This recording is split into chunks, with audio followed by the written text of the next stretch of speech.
Halo gengs, Gocha. Jadi hari ini kita bakal lihat sebuah laptop yang bisa cocok sama semua orang, maupun kalian mahasiswa, pegawai, editor, desainer.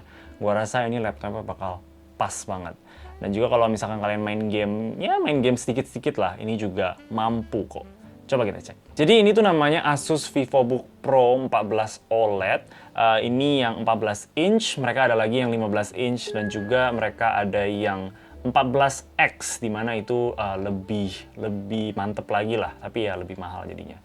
Gue punya yang 14 biasa aja, tapi menurut gue ini tuh udah paling pas sih daripada versi-versi yang lainnya. Udah paling sweet spot. Sesuai namanya, layarnya udah pakai OLED di resolusi 2,8K dan udah support HDR juga. Ini juga udah di 90 Hz, jadi untuk pekerjaan sehari-hari bakal lebih halus lagi. Untuk rasionya ini di 16:10, dan di brightness-nya itu bisa sampai 400 nits, yang menurut gue sih udah cukup untuk penggunaan di outdoor. 133% sRGB dan 100% DCI-P3, kontras rasionya itu 1:1, dan udah Pantone validated juga, jadi ini layarnya ini out of the box gitu udah enak banget. Apalagi gua sebagai editor gitu, untuk edit foto, edit video tuh jadi enak banget gitu. Ataupun kalau kalian nggak ngedit, pakai sehari-hari untuk nonton dan konsumsi media gitu, ini layarnya pasti bikin kalian puas. Untuk laptopnya sendiri ini terbuat dari campuran metal dan juga plastik, dan buat gue sih ini build quality-nya udah kokoh-kokoh aja sih, cuman paling ada beberapa hal kayak dia punya layar ini masih lumayan goyang-goyang, dan juga di bagian area keyboardnya kalau kita pencet-pencet itu kita bisa lihat dia agak sedikit bengkok-bengkok. Tapi nggak terlalu masalah sih, kayak untuk layarnya ini kalau kita angkatnya pakai satu jari di paling ujung dia nggak terlalu bengkok banget, dan nilai plusnya ini juga bisa dibuka pakai satu tangan gitu. Jadi serasa kelas premium lah. Di bagian bezelnya di atas ada webcam yang kita bisa tutup kayak gini, dan juga ada tulisan Asus VivoBook di bawahnya. Dan untuk secara keseluruhan sih ini bezelnya udah kelihatan tipis lah dan kelihatan modern. Untuk webcamnya ini cuma di 720-30 fps, jadi dia nggak full HD ya. Dan ya kayak gini lah hasilnya. Gue rasa sih untuk meeting call gitu itu udah cukup aja, cuman kalau bisa full HD bakal lebih keren lagi sih. Tapi ya, di depannya lagi ada tulisan Asus VivoBook, dan juga ada kayak garis-garis gini yang kita bisa lihat lagi di tombol enter. Dan nggak tahu sih, buat gue sih desainnya nggak terlalu srek banget sama garis-garisnya. Gue rasa nggak perlu juga nggak apa-apa. Dan juga di logonya ini ada benjolan gitu, dan menurut gue sih ini bikin desainnya kurang minimalis. Kalau dia rata dan cuma tulisan Asus VivoBook aja bakal kelihatan lebih keren. Tapi ya secara keseluruhan gue sih nggak ada masalah sama kualitasnya. Menurut gue ini udah lebih dari cukup. Dia beratnya di 1,4 kilo, jadi untuk dibawa kemana-mana masih nyaman banget. Oke, untuk ports di bagian kiri itu ada dua USB 2.0, dan juga di bagian kanannya itu ada colokan untuk power, satu USB 3.2 Gen 1 Type A, HDMI, Thunderbolt 4, micro SD card, dan satu audio jack combo. Untuk portsnya menurut gue ini udah lengkap banget.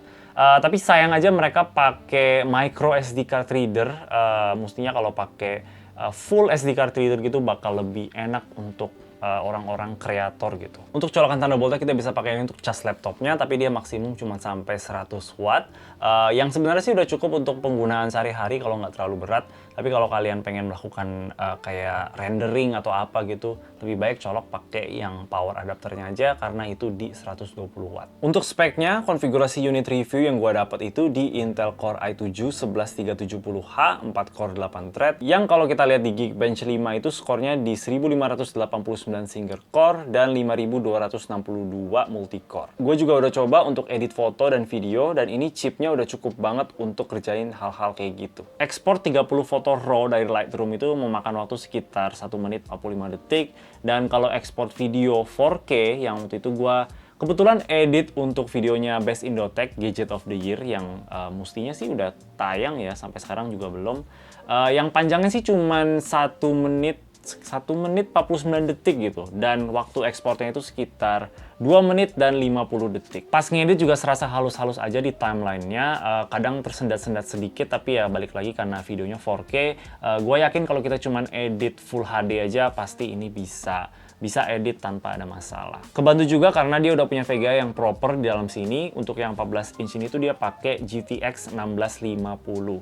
Yang kalau untuk mau main game itu bisa-bisa banget. Kayak kemarin ini gue coba Apex Legends, yang sebenarnya game lumayan sedikit berat ya, dan gue bisa dapet di low setting untuk Full HD itu sekitar 90 fps. Jadi menurut gua kalau kalian main gamenya casual gitu, nggak kompetitif banget, cuman untuk seru-seruan aja abis kerja gitu, ini tuh bisa banget. Kalau kita lihat di dalamnya, kita bisa lihat SSD-nya di sini yang kita bisa ganti juga. Kita dapatnya ini di 512 GB.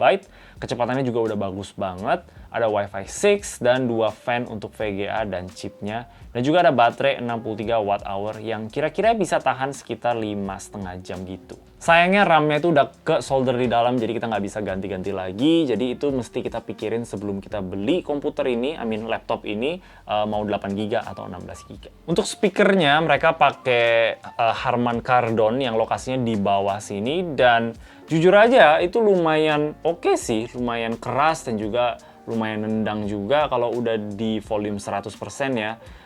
Nggak terlalu gimana-gimana banget sih, namanya juga speaker laptop. Tapi untuk speaker yang arahnya ke bawah, ini tuh udah lumayan bagus. Nah, kalau untuk suhunya laptop ini, nggak tahu kenapa di Huawei Monitor itu nggak tertulis dia punya suhunya berapa. Biasanya tertulis, gue bingung juga. Tapi kalau misalkan kita lagi stress test, waktu itu gue nyalain Cinebench R23 selama beberapa kali gitu, dan gue taruh tangan gue di atas keyboardnya situ, walaupun dia anget tapi dia tetap nyaman banget untuk dipakai. Nggak ada spot-spot yang kayak sampai panas banget gitu. Gue pernah pakai laptop yang suhunya itu parah banget, tapi ini enggak sama sekali. Dia punya kipas lumayan kenceng sih kalau kita lagi ngelakuin hal yang berat-berat gitu ya. Tapi kalau kita nggak ngapa-ngapain sekarang, ini bener-bener nggak ada suara.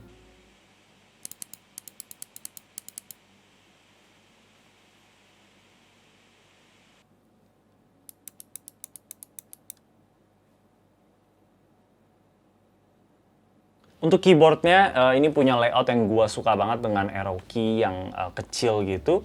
Dan ya gue sih nggak ada masalah pakai ini untuk ketik, untuk travel distance-nya juga lumayan enak untuk keyboard yang pendek-pendek gini ya. Jadi ya gue rasa sih kalian bakal suka juga sama dia punya keyboard. Ada juga tombol powernya di pojok kanan sini yang pencetannya itu bakal lebih keras daripada keyboardnya, jadi nggak sengaja kepencet kayak gitu. Dan dia juga ada fingerprintnya untuk login. Trackpadnya juga gede, halus, dan akurat banget. Gue rasa sih ini salah satu trackpad terbaik sih di laptop Windows yang pernah gue coba. Jadi ya mantap banget. Ini halus banget sih teksturnya. Oke, jadi kalau untuk harganya ini tuh mulai dari 14.600.000 untuk yang i5 ya. Kalau kita naikin lagi speknya ke i7 sampai 16 GB RAM-nya itu bisa di 16.800.000. Nah, ini ada yang versi 15 inch-nya, tapi gua rasa yang 14 inch ini lebih menarik karena satu, layarnya itu dia balik lagi tadi 2,8K resolusinya, sedangkan yang 15 inch itu cuman Full HD. Ini juga refresh rate-nya tuh di 90, sedangkan yang 15 inch itu cuman 60. Tapi yang 15 inch itu bakal pakai RTX 3050, jadi power VGA-nya gitu bakal lebih kuat. Tapi juga nih, yang 14X itu sama persis kayak gini, dengan fitur lebih kayak ada dial pad gitu, dia punya trackpad, dia punya keyboard juga ada warnanya gitu, dan dia juga pakai RTX 3050. Dan itu tuh harganya mulai di sekitar 19.800.000. Dan buat gue sih itu adalah pilihan yang luar biasa banget kalau kalian butuh extra power di VGA-nya. Tapi kalau kalian tahu kalian nggak butuh power yang lebih gitu, gue rasa yang 14 biasa ini juga udah cukup banget. Gue juga udah pakai ini dan luar biasa seneng sama performanya. Ini juga laptop yang menurut gue fleksibel banget untuk semua tipe pekerjaan ya, maupun itu ngedit-ngedit, desain mahasiswa atau pekerja kantoran. Kalian pasti bakal puas-puas aja pakai laptop ini. Gue udah pakai ini selama 2 mingguan gitu, dan ya gue nggak ada masalah sama sekali. Apakah gue pengen yang 14X gitu untuk mendapatkan VGA yang lebih kuat? Ya boleh-boleh aja, mungkin bakal lebih enak untuk gue edit ya, tapi sejauh ini sih ini juga bisa handle apa yang gue kasih gitu. Jadi ya sangat recommended sih untuk kalian-kalian yang cari laptop baru, apalagi untuk memasuki tahun 2022. Gue bakal kasih info lebih lanjut soal laptop ini kalau kalian tertarik di deskripsi di bawah. Dan ya, itu aja dari gua. Kalau kalian suka sama video ini, boleh kasih like dan juga subscribe. Thank you. Bye-bye.